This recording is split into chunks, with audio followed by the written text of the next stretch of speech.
bisa nggak kita simpulkan Ustaz bahwa apapun alasannya, apapun yang disampaikan oleh jin tersebut, selama yang memang itu berasal dari jin, berarti kita tidak boleh percaya dan ikuti ya Ustaz ya? Iya, secara umum memang nggak boleh percaya, apalagi ikutin omongan yang tadi ya, yang di film apa, karena ada kerasukan, kemudian dia bilang A, B, C sampai Z gitu ya. Mungkin ada yang benarnya, tapi banyak yang salahnya. Termasuk yang kayak dukun-dukun, tukang sihir gitu kan, itu sebetulnya info dari bangsa setan ya, bangsa jin itu masih info ke dukunnya. Kemudian dibumbui 100 kedustaan kata Nabi ya.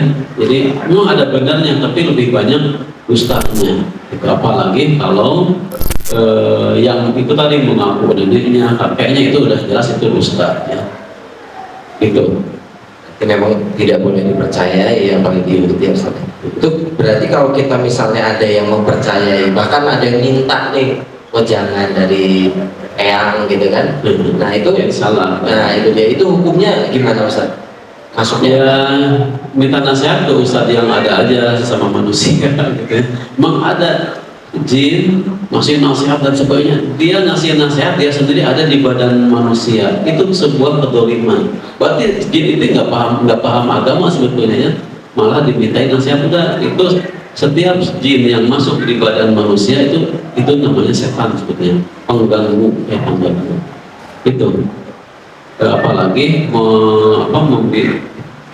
info-info yang menyesatkan, bahkan biasanya permusuhan. Jadi banyak ketika saya ngerukyah, dia bilang saya disuruh sama si anu. Padahal nggak disuruh. Jadi kalaupun nggak disuruh pun suka ngaku disuruh. Nah biasanya kalau perukyah yang tidak syar'i langsung dipercaya ya.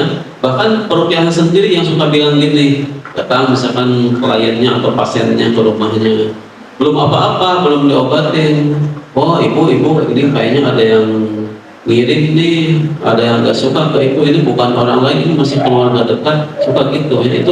Itu menandakan perukyah yang tidak syar'i. Kalau perukyah yang syar'i biasanya kalaupun tahu itu ada sihirnya nggak dibilangin ya.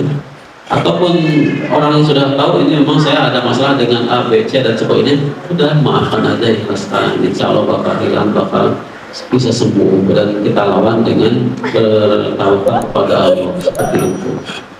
berarti ada metode adu domba juga ya Ustaz ya, yang intinya konteksnya menjauhkan kita dari Allah. Dan memang senangnya setan itu membuat permusuhan ya, sama manusia. Kemudian tadi memang ada yang pertanyaan menarik, apakah semua informasi dari setan itu nggak bisa diterima? Sebetulnya bisa saja diterima kalau memang ada kebenarannya, ada dalilnya. Seperti gini, kan kata iblis ya kepada Allah Subhanahu Wa Taala, Robbi bima aghwaytani la aqudanna lahum siratal mustaqim. Kemudian dalam ayat yang lain, Fabi izzatika la ughwiyannahum ajmain. Ya Allah, dengan demi kekuasaan Engkau, aku akan sesatkan semua manusia. Illa ibadaka minhumul mukhlasin, kecuali hamba-hamba Engkau yang mukhlis, yang ikhlas. Jadi kata iblis, saya nggak berkuasa, nggak mampu menggoda, mengganggu hamba Engkau yang mukhlis, yang ikhlas. Itu kan benar berarti ya, benar. Jadi kita itu benarkan bahwa itu memang kalau kita sebagai orang yang beriman betapa mukhlis itu tidak akan bisa diganggu oleh setan. Kemudian pernah iblis itu datang kepada Nabi Musa, Nabi Yahya ya. Kemudian ditanya oleh Nabi Musa, apa yang bisa menyelamatkan kami? Nabi Yahya juga gitu, apa yang bisa menyelamatkan kami dari gangguanmu? Dia kadang mengatakan hasud, ya jangan hasud, jangan dengki, kemudian jangan terlalu makan banyak dan sebagainya. Itu benar. Termasuk yang disampaikan kepada salah seorang sahabat Nabi ya, ketika iblis setan itu mencuri makanan di Baitul Mal beberapa malam ya, kemudian malam berikutnya ketangkap dan mau dilaporkan kepada Nabi SAW. Si setan itu, kata setan itu, jangan, kamu saya ajari satu kalimat, kalau kamu baca ini di malam hari, kamu akan terhindar dari gangguan setan, yaitu baca ayat kursi. Nah gitu ya. Itu informasi dari setan, tapi itu benar. Dan Rasulullah juga pernah menyampaikan kalau kamu hendak tidur bacalah ayat kursi, maka Allah akan mengirimkan utusannya berupa malaikat yang menjaga kalian sampai waktu subuh. Jadi ada yang benar, ada yang tidak. Tapi ya kita nggak usah mencari-cari nasihat-nasihat ini, saja nggak usah mencari. Pokoknya yang ada dibenarkan oleh syariat itu nggak apa-apa. Tapi ya yang namanya apa, setan secara umum ingin menyesatkan manusia. Jadi udah nasihat yang baik yang kita terima.